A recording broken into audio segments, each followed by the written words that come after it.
محمد بن سماک رحمۃ اللہ علیہ فرماتے ہیں کہ عہد بنی امیہ میں موسیٰ بن سلیمان ہاشمی بہت عیاش اور بے فکر انسان تھا۔ دن رات کھانے پینے اور کنیزوں میں گھرے رہنے کے علاوہ اسے اور کوئی کام نہ تھا۔ اللہ تعالیٰ نے اسے حسن صورت کے ساتھ ہر طرح کی دنیاوی نعمتوں سے بھی نوازا تھا۔ سال بھر میں 3 لاکھ دینار کی آمدنی ہوتی تھی اور وہ اس دولت کو عیش و عشرت میں لٹا دیتا تھا۔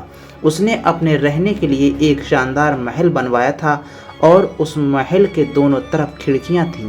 ایک طرف کی کھڑکیاں شارع عام کی طرف کھلتی تھیں اور وہ شام کے وقت ان کھڑکیوں سے شارع عام پر آنے جانے والوں کو دیکھتا اور سیر کرتا رہتا تھا۔ محل کے دوسرے طرف جو کھڑکیاں تھیں وہ باغ کی طرف کھلتی تھیں۔ جس وقت سیر گلستان کی خواہش ہوتی تھی وہ ان کھڑکیوں کو کھول کر باغ کی سیر کرتا تھا۔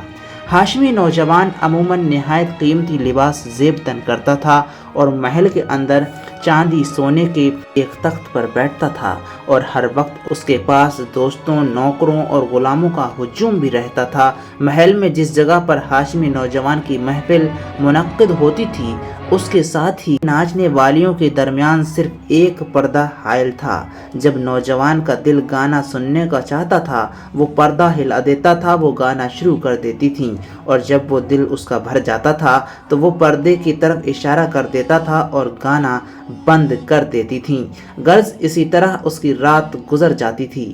رات کو جب اس کے دوست احباب اپنے اپنے گھروں کو چلے جاتے تو وہ بھی خلوت گاہ میں چلا جاتا اور حسینوں میں رات بسر کر دیتا تھا۔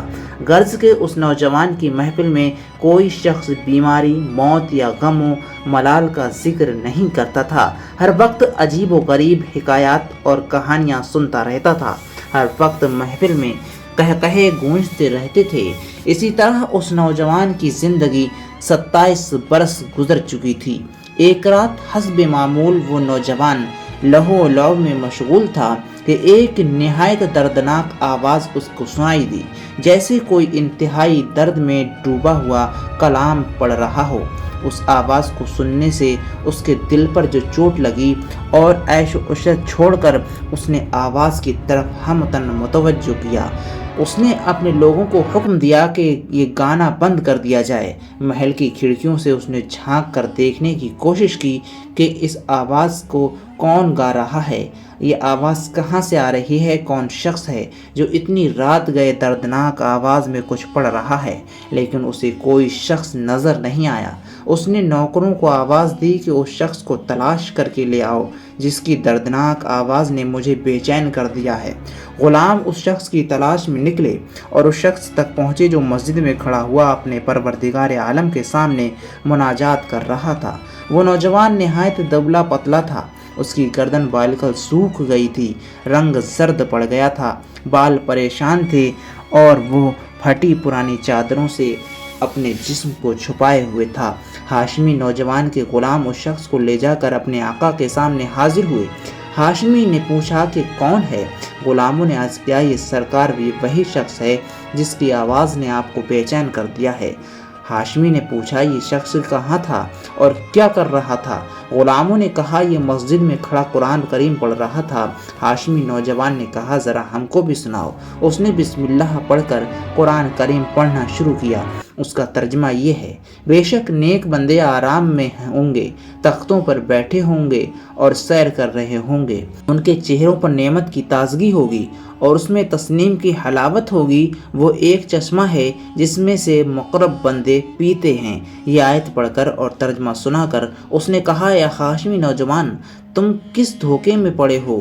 وہاں کی نعمتوں کا ان نعمتوں سے کیا مقابلہ؟ تیرا یہ محل، یہ مجلس، یہ عیش و عشرت ان نعمتوں کے آگے سب بیکار ہے۔ وہاں پر بہت ہی خوبصورت تخت ہوں گے، ان پر تکلف بستر ہوں گے اور قیمتی تکیوں کا سہارا لیے جنتی لوگ بیٹھے ہوں گے۔ وہاں ہر طرح کے میوے ہوں گے جو کبھی ختم نہ ہوں گے۔ حور غلام اور ان کی خدمت کریں گی، اور وہ لوگ جو دنیا میں عیش و عشرت کے خواہاں ہوں گے ان کے لیے آگ کا گھر ہوگا جس میں وہ سدا رہیں گے اور عذاب کبھی ان پر کم نہ ہوں گے۔ جب ہاشمی نوجوان نے یہ سنا تو اس نے جوان سے لپٹ کر رونے لگا اور اپنے سب دوست احباب سے کہا کہ تم سب یہاں سے چلے جاؤ، اور خود اس جوان کو لے کر محل میں گیا اور اپنی بیتی ہوئی زندگی کا افسوس کرنے لگا۔ اس نوجوان کی تھوڑی دیر کی صحبت نے ہاشمی نوجوان کی کایا پلٹ دی اور اس نے اپنا تمام مال دولت راہ خدا میں خیرات کر دیا، تمام نوکر غلام آزاد کر دیے، اور خود صحیح کپڑے پہن کر اپنے گناہوں کی تلافی کے لیے دن رات عبادت اور ریاضت میں مشغول رہنے لگا۔ بڑے بڑے علماء اس ہاشمی نوجوان کی زیارت کو آنے لگے۔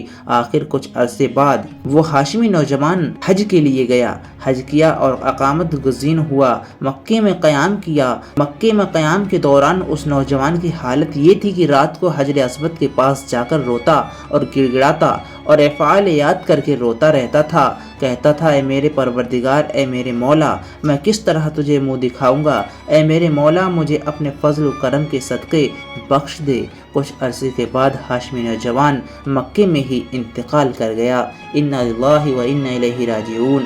دوستو، کمنٹ سیکشن میں آپ اپنی رائے لکھ سکتے ہیں اور اس ویڈیو کو لائک کر کے زیادہ سے زیادہ شیئر کریں، اور چینل پر پہلی بار آئے ہیں تو چینل کو سبسکرائب ضرور کر لیں، جس سے کہ آنے والے حکایت بھرے واقعات آپ کو آسانی سے مل سکیں۔